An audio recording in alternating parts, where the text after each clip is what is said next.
guys, ketemu lagi dengan kita ya. Saya Raymond, Mei, anak si Sulung Kenny dan Benedikta ya. Putri Si tengah ya ikutan. Si tengah, halo tengah.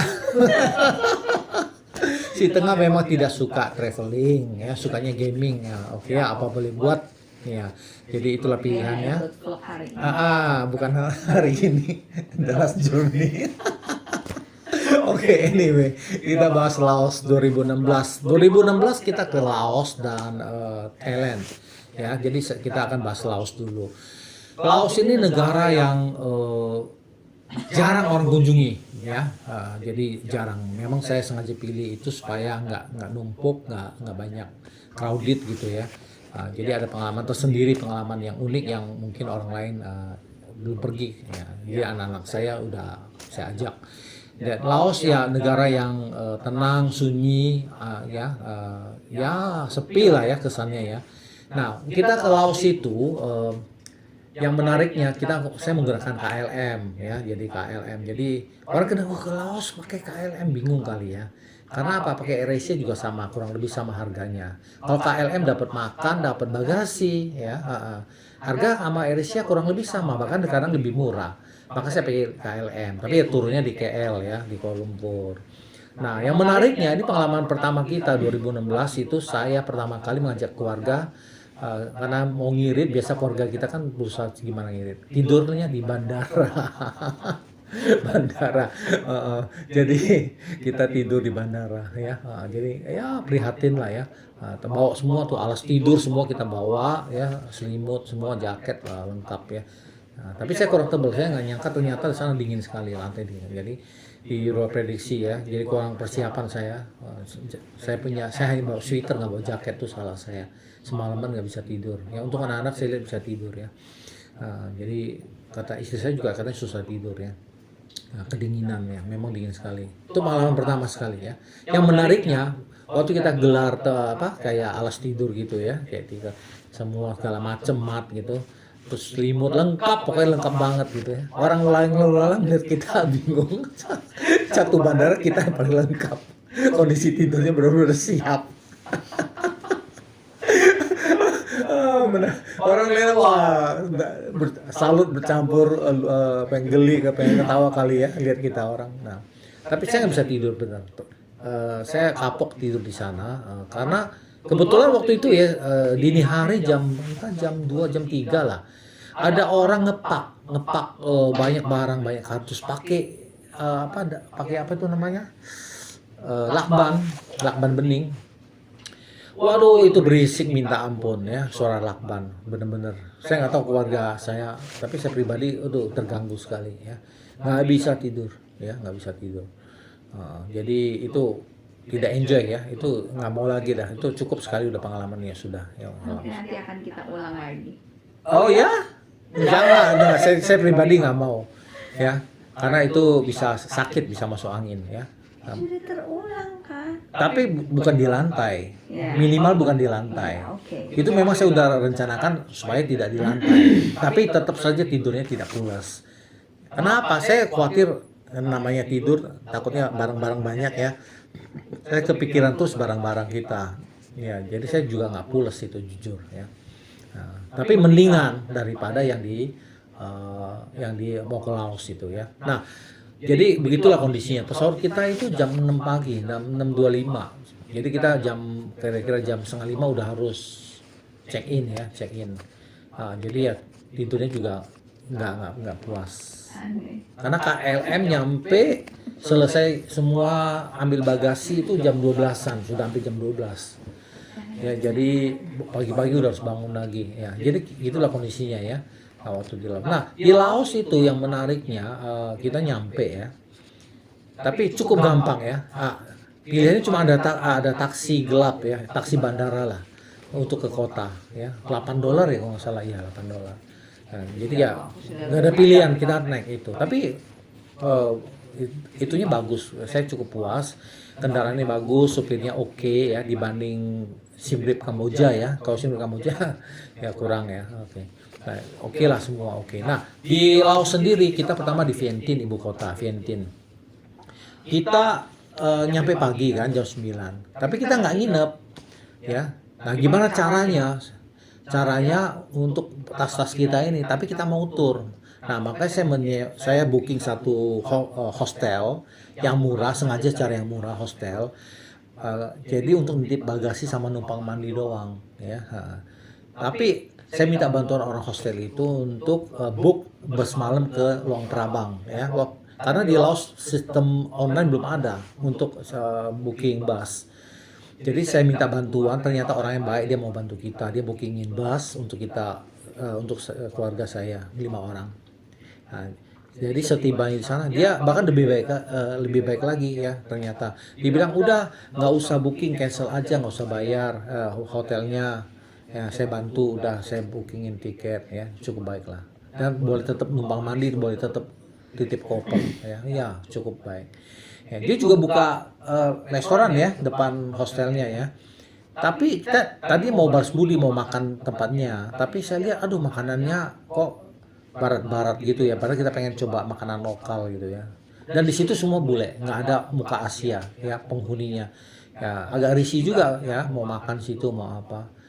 Dan menariknya di situ hostel itu dikelola keluarga ya. Jadi keluarga semua kelihatan, ntar ponakannya, ntar cucunya, ntar tantenya mondar-mandir. Aduh kayak bukan di hostel, kayak di rumah orang gitu ya. Suasananya benar-benar seperti itu.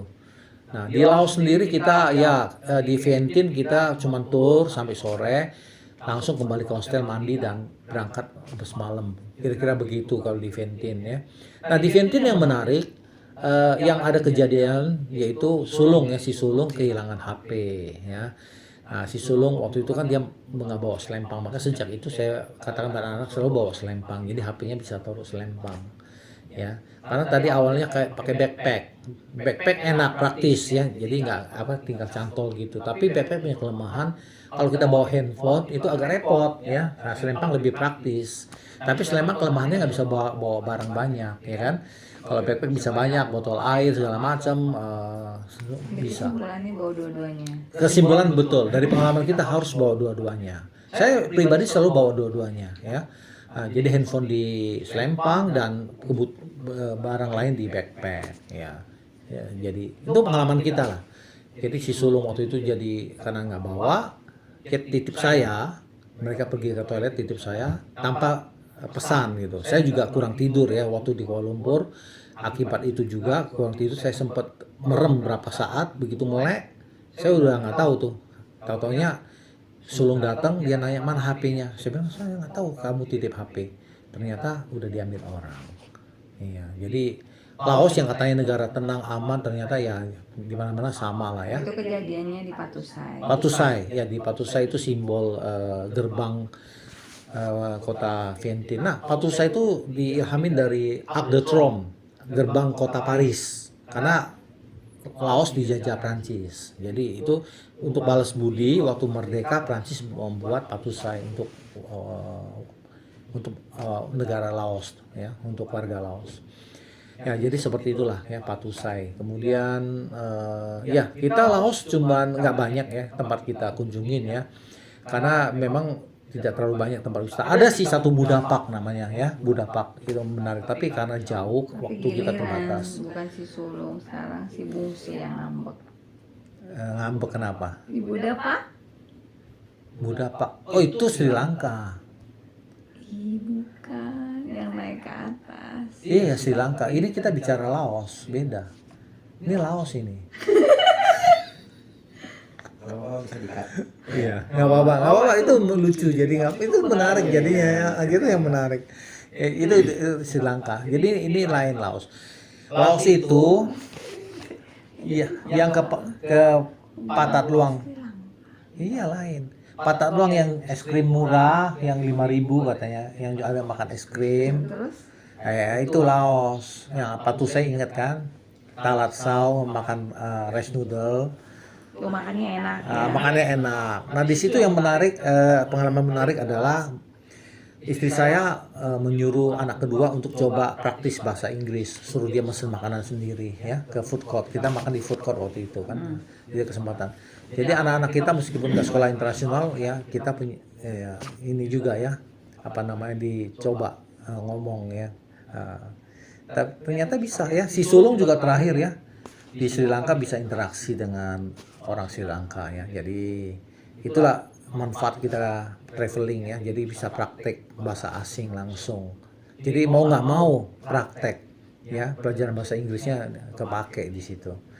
Nah, jadi Laos itu Patusai, itu aja ya yang utama, Patusai sama Pathatluang dua itu ya. Jadi simbolnya.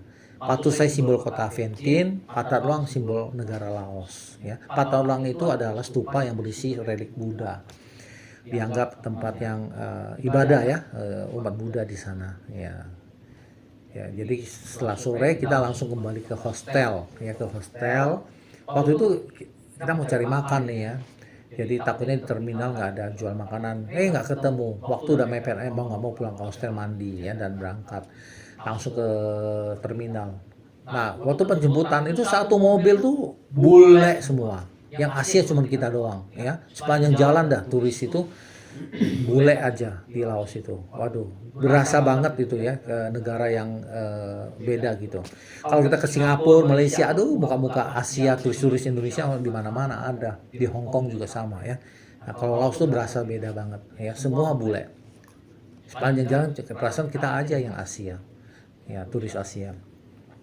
Nah, jadi ke terminal ya, sampai terminal, untungnya di terminal itu ada jual makanan, jadi kita makanlah kita di sana dan lumayan enak ya di terminal itu makan.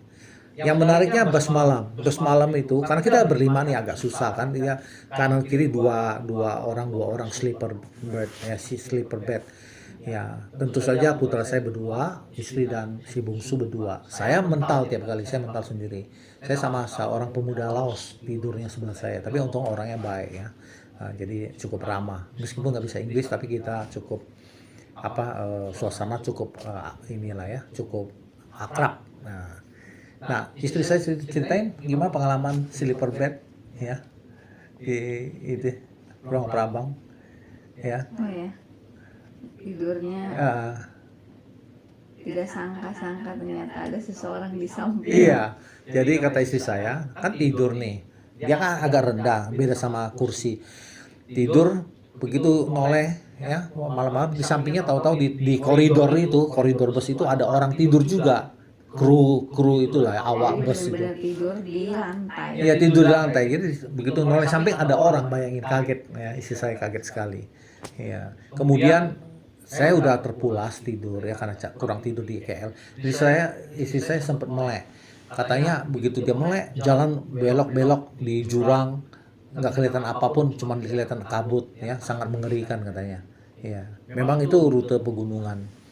Ya, bus malam. Makanya saya pilih bus malam. Pertama irit, kedua pasrah, nggak kelihatan. Kalau kelihatan bahaya kita malah jadi deg-degan jantungan. Ini kalau nggak kelihatan kita udah pasrah aja. Saya jantungan. Karena melek. Dan lucunya jam makannya kagok ya. Ada dikasih makan, tapi kagoknya minta ampun. Kalau nggak salah jam 2, jam 3 kita berhenti. Kok saya berasa bus berhenti? Aku berasa ada suara orang pada turun bus.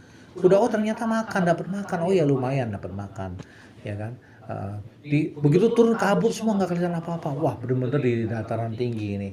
Makan tapi kayaknya nunggu cukup lama ya. Makan apa kita ya? Rice noodle juga, enak juga, lumayan. Nah, kayaknya kita orang terakhir makan, saya masih ingat.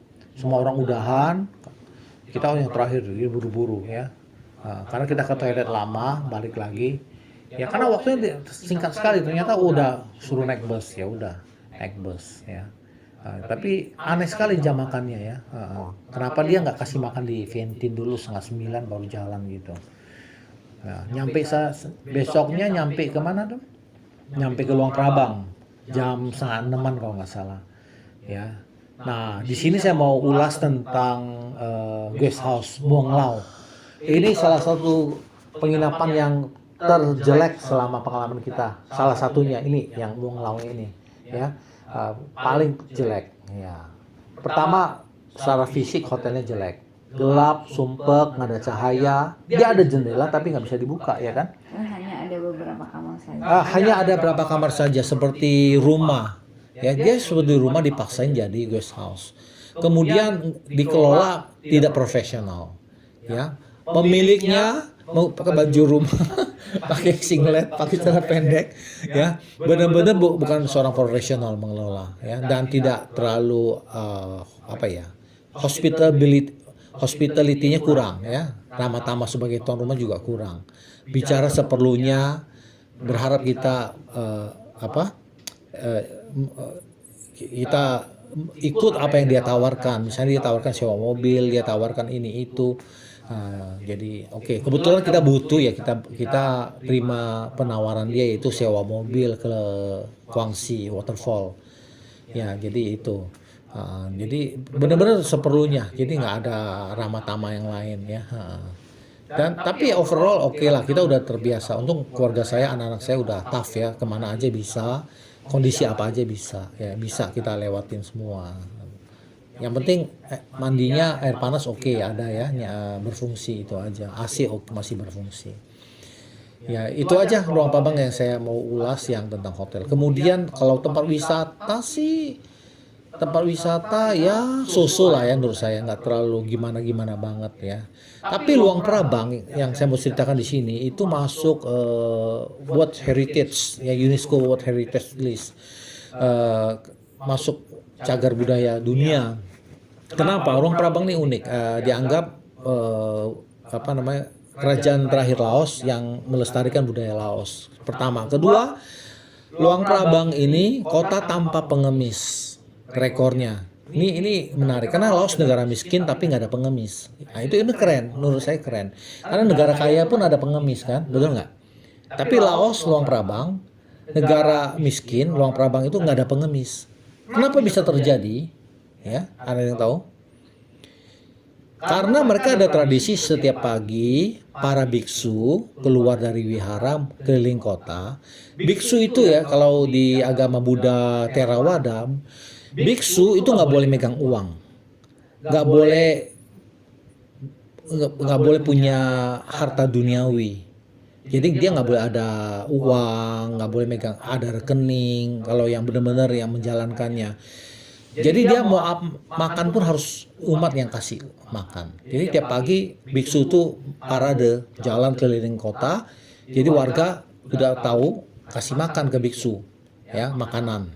Jadi dia bawa satu bakul ya, bakul begitu, setiap warga kasih sedikit, lama-lama banyak. Setiap hari biksu pasti membawa makanan yang sangat-sangat banyak, melebihin dari daya tampung perutnya. Tiap hari. Jadi nggak mungkin dia bisa habiskan itu. Jadi bagaimana solusinya? Oh tenang saja. Setelah dia dapat begitu banyak, nanti giliran yang antri itu bukan yang memberi, yang menerima, yaitu fakir miskin, orang-orang miskin, orang pengangguran, antri di wihara. Biksu ini bagikan makanan tadi. Itu yang terjadi. Maka di sana nggak ada alasan untuk mengemis. Kalau orang hanya mengemis untuk alasan karena cuma makan, urusan perut, kan bisa ke wihara. Ya, pasti dapat makan. Nah, jadi nggak ada alasan untuk mengemis. Pasti modus kalau mengemis di sana. Ya kan? Nah, ini sebetulnya ini yang bagus ya. Cuman karena nggak setiap negara itu Buddhis. Jadi belum tentu bisa diterapkan. Tapi kalau negara Buddhis, contoh seperti Laos, Myanmar, Thailand itu bisa diterapkan ya. Mereka melakukan itu. Ya, tapi yang paling pure melakukan adalah Laos, Luang Prabang ya. Kalau Thailand karena terlalu modern ya, jadi sulit juga ya, karena terlalu seperti Bangkok, kota begitu besar, bagi orang miskin begitu banyak, ya sulit juga ya. Oke, tentu ada kendala. Nah ini tentang Luang Prabang. Kemudian kalau saya pribadi, Luang Prabang yang paling menarik adalah Guangxi Waterfall yang menarik ya, air terjun Guangxi. Tapi saya pengalaman sangat lucu. Waktu itu urat saraf bahu saya belum selesai, kejepit. Ya, saya sok terjun dari atas ya. Terjun. Udah terjun, ternyata wah, kram ya tangan saya. Wah, tapi istri saya untung sigap langsung teriak, "Help, help." Istri saya teriak ya. Ada bule di situ untung. Tapi kayak nolong nggak, sebetulnya nggak ditolong banget lah ya, cuman ini sebentar gitu ya. Tiba-tiba ya, karena kenapa bisa kram? Karena airnya dingin sekali juga, airnya dingin di luar dugaan ya. Emang iya langsung kram. Iya, begitu gua gerak kan jarang gerak jarang gerak juga. Kemudian juga masih ada terjepit ya unsur. Tapi di situ hanya panoramanya bagus. Memang saya akuin airnya bagus, warnanya, air terjunnya bagus. Tapi untuk Bagaimana untuk kedalaman airnya? kedalamannya dalam juga. Untuk di tengah-tengah itu dalam. Artinya kalau anak kecil bisa lebih dari tinggi tubuhnya, ya. Untuk pemandangan bagus, tetapi untuk main itu kurang asik kalau menurut saya. Kenapa? Itu dasar sungainya itu sang batu-batu tajam semua. Kaki serasa sakit nginjak, ya. Entah kenapa kayak batu karang-karang gitu ya. Jadi tidak enjoy, sangat tidak enjoy. Kedua, banyak ikan kecil. Masih ingat nggak? Suka kayak gigit-gigit gitu, ya. Tapi rasanya nggak nyaman, ya. Kita shock juga, anak-anak saya juga kaget waktu itu ya. Digigit ikan-ikan kecil itu. Entah mereka masih ingat apa enggak. Terus ada lagi satu, siapa yang terluka tuh, lecet, kepleset. Kalau nggak salah yang nomor 2 ya, kepleset. Jadi kita langsung udahan kan, gara-gara itu. Nah, untuk makanan khas sana itu ikan bakar sana ya, lumayan enak ya. Jadi makan di sana. Jadi itu aja yang menarik kalau di Laos ya, air terjun Guangxi. Yang lainnya sih ya biasa aja lah, standar lah ya. Cuma tempat-tempat mirip-mirip Thailand kalau saya bilang, wihara-wihara seperti itu. Ya, kemudian sorenya juga ya kita cuman ke night market sama ke Mount Fuji. Ya, bukit itu Wat Chom Si namanya ya, Wat Chom Si mendaki. Itu pertama kali keluarga kita mendaki. Itu pertama kali itu di Laos keluarga kita mendaki. Tingginya cuma 100 meter sih. Ya, tapi anak-anak cepat sekali ya, mendaki ya, larinya cepat sekali. Waktu itu kami kehabisan uang Laos ya kalau nggak salah kan. Akhirnya pakai bat, dia terima bat. Kena tiket itu. Kita lihat sunset di atas. Ya banyak, tempatnya sempit ternyata. Turisnya banyak, tempatnya sempit di puncak bukit itu ya. Dan panas ya. Nungguin sunset kita kena diterpa matahari sore, masih panas juga di sana. Ya gitulah ya, lumayan lah, tapi tidak terlalu spektakuler sih menurut saya. Ya tapi lumayan menarik.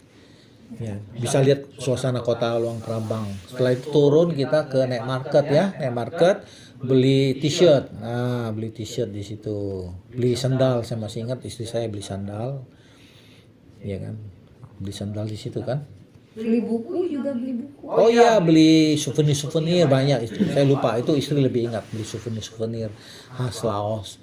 Ya. Terus makan malamnya unik ya. Makan malam Laos yaitu roti bucket. Roti yang seperti pemukul baseball itu, yang panjang begini, namanya bucket ya, bahasa Prancis itu. Nah, itu dipotong tengah kayak croissant modelnya, cara olahnya. Terus diisi salad, diisi mayonnaise, diisi daging ya. Tapi enak juga, cukup enak ya. Nah, lumayan lah makan malamnya itu ya. Makanan sehari-hari orang Laos itu bucket itu, roti panjang. Ya, karena mereka dijajah Prancis, pengaruh Prancis. Jadi Laos ini menarik. Jadi dijajah Prancis, budaya Prancis ada. Kemudian Laos ini budayanya unik. Laos dia setengah Thailand, setengah Vietnam budaya mereka. Secara bahasa mereka lebih dekat ke Thailand. Jadi orang Laos bisa ngerti orang Thailand bicara, tapi orang Thailand tidak mengerti orang Laos bicara. Kenapa? Karena bahasa Laos ada campur Vietnam juga. Ya kan? Nah, sedangkan mereka dulu bagian dari Thailand. Nah, jadi itu ceritanya. Nah, dia separuh seperti orang Vietnam secara fisik, mereka lebih mirip Vietnam, lebih putih, makannya juga kayak rice noodle, itu Vietnam ya. Itu makan rice noodle sama. Nah, itu lebih ke Vietnam. Makanannya lebih soft. Kalau Thailand lebih medok. Ya, kayak tom yum sebagainya. Nah, kira-kira begitulah Luang Prabang. Kemudian kita di Luang Prabang hanya 1 malam. Hotel, bayangkan. 1 malam hotel. Hari pertama di Vientiane, bus malam, hari kedua Luang Prabang, hari ketiga keberangkatan ke Bangkok. Jadi 3 hari 1 malam. Ya, 3 hari 1 malam. 1 malam dalam artian hotel berbayar. 1 malamnya lagi bus malam ya. Kan harusnya 3 hari 2 malam. Ya, jadi 1 malamnya bus malam. Nah, jadi hari terakhir kita Ruang Prabang hanya lihat Wat Sentong ya, Wat Sentong. Itu tempat kuil yang dimasuk World Heritage juga ya. Kuil yang terkenal di situ. Ketemu orang Indonesia, tante-tante ya, penginjil katanya. Ya, tapi saya lihat di Laos jarang orang Kristen sih masih ya. Nah, dia menginjil di situ. Nah, tapi saya nggak tahu kenapa saya lupa minta bantuannya untuk foto keluarga kita. Padahal kesempatan tuh ya. Karena kadang nggak nge gitu. Setelah itu istri saya baru nge ya. Waktu itu kita nggak nge. Jadi kita nggak ada foto keluarga di Wat Sentong. Padahal simbol apa? Ikon dari Long Prabang tuh Wat Sentong gitu padahal. Yang ada anak bertiga ya, 3 saudara ada foto di sana. Kemudian terus kita ke mana? Ke Palace Museum ya. Kita sewa mobil. Nah, Palace Museum itu 10:30 tutup. Jadi kita nggak tahu tuh ya. Udah nyampe di sana, oh untung supirnya suruh kita buru-buru, ternyata oh itu karena Palace Museum tutup ya. Tadi saya sempat salah paham, dikirain oh di ini supir mau buru-buru aja nih. Ternyata benar itu museumnya tutup 10:30. Makanya suruh kita buru-buru ninggalin Wat Sentong langsung ke museum ya. Ya di museum ya cukup menarik lah ya. Kita bisa lihat dalamnya. Tapi orang penjaga-penjaganya kayak mukanya berharap kita cepat-cepat keluar, cepat pulang gitu ya. Karena mereka mau istirahat. Jadi servisnya kurang juga ya. Nah, di situ yang menarik, si bungsu nulis terus di Laos tuh, nulis tiap hari nulis. Oh, tulis. Semua turis-turis Singapura sampai kagum. Wah, luar biasa katanya. Wah, hebat katanya ya nulisnya. Ya, tulisan Laos ya sampai begitu. Tulisan Laos. Dikira kita orang Laos ya. Dan yang lucunya istri saya dikira orang Kamboja. Ya, waktu kita ke Wat Sentong, oh dari Kamboja ya? Bukan. Oh, dikira orang Kamboja ya. Ya. Terus sempat dikira orang Filipina ya, di mana tuh ya. Ya pokoknya dikira bukan orang dari Indonesia lah. Karena kita ke negara yang orang Indonesia jarang pergi. Makanya orang nggak nge kalau ini Indonesia ya. Karena Kamboja sama Laos itu tetanggaan ya. Makanya dikira Kamboja. Lucu sekali. Ya kira-kira begitulah di Laos. Dan akhirnya di Ruang Prabang airportnya kecil sekali ya. Kita ke airport. Yang lucunya itu pagi sekali kita ke airport. Karena bingung udah mau kemana, kagok ya, tanggung. Pulang ke hotel ambil bagasi. Nah waktu kita ambil bagasi ke hotel ya. Yang lucunya yang pemilik hotel nggak keluar loh. Padahal ada suara kan, rumahnya kecil. Ada suara kita pulang, ambil barang, suara pintu. Dia nggak keluar untuk mengantar kepergian tamunya. Itu kalau saya bilang ini bisnis service, jasa pelayanan ini sangat-sangat kurang ya. Tidak komen ya. Jadi nggak keluar sama sekali. Kenapa dia nggak keluar? Karena dia waktu itu pagi-paginya menawarkan penyewaan mobil untuk kita ke airport. Kita tolak karena kita sudah sewa mobil sama ya yang di luar, sehingga dia langsung kecewa, langsung nggak keluar lagi masuk kamar. Ya gitulah manusia. Ya. Terus apalagi ya? Oh ya makan paginya juga lumayan ya di Muang Lau ya, di sebelah Muang Lau itu. Pagi-pagi bingung nih. Nyampe mau makan di mana? Untung sebelah, hah? Rice noodle, makanan khas mereka memang rice noodle. Di sebelah ternyata udah buka. Untungnya pagi-pagi udah buka, kita bisa makan di sana. Dan lumayan enak lah, ya harganya oke juga. Laos makan murah, ya sangat memuaskan. Makannya murah, porsinya besar. Yang makan murah di Laos ya, lebih murah dari Jakarta ya, secara umum ya. Cocok lidah Indonesia ya. Ya, tapi dia nggak semedok Indonesia, lebih soft ya rasanya gitu. Lebih ke setengah China, setengah Thailand gitu. Ya. Tapi orang Laos kesannya lebih pendiam kalau saya lihat, entah karena faktor bahasa Inggris atau apa ya. Kita makan di mana-mana, mereka jarang berinteraksi dengan turis sepertinya. Ya. Lebih diam lah, pendiam gitu ya. Tapi oke lah, mereka cukup bagus lah servisnya. Yang penting makan, saya puas makannya, murah dan enak. Tapi di Laos itu yang mahal itu adalah transportasi. Ya, karena di situ negara landlocked ya. negara landlocked, sehingga akses logistik segala macam itu agak sulit, membuat BBM-nya mahal ya. Oke, kira-kira begitu tentang Laos. Itu yang saya ingat sekilas, karena tentu saja banyak ya cerita-cerita kita di sana. Setiap orang tuh punya pengalaman yang beda-beda ya, tapi yang itu yang saya ingat ya. Tentu saja meskipun dia negara kecil, ada beberapa tempat yang saya belum pergi, kayak seperti Buddha Park di Vientiane saya nggak sempat pergi ya. Seperti ada lagi di beberapa tempat lah ya, Ponsawan juga belum pergi ya. Ya mungkin suatu hari lah ya di situ. Di Ponsawan itu masuk situs World Heritage UNESCO juga. Ada guci-guci raksasa ya, gucinya besar sekali. Jadi diduga nenek moyang orang Laos itu ukuran raksasa, karena bukti guci-gucinya besar sekali ya. Jadi udah nggak wajar, ukurannya sangat besar dan sangat berat ya. Jadi hanya manusia purba yang bisa angkat itu menurut mereka. Ya, kira-kira begitu tentang Laos ya. Sekian, terima kasih. Tidak ada tambahan ya. Oke. Semoga sehat. Ya mau lagi pandemik itu ya, kata-kata yang sering saya dengar ya. Semoga dalam keadaan sehat selalu ya di tahun pandemik ini. Terima kasih. Dah.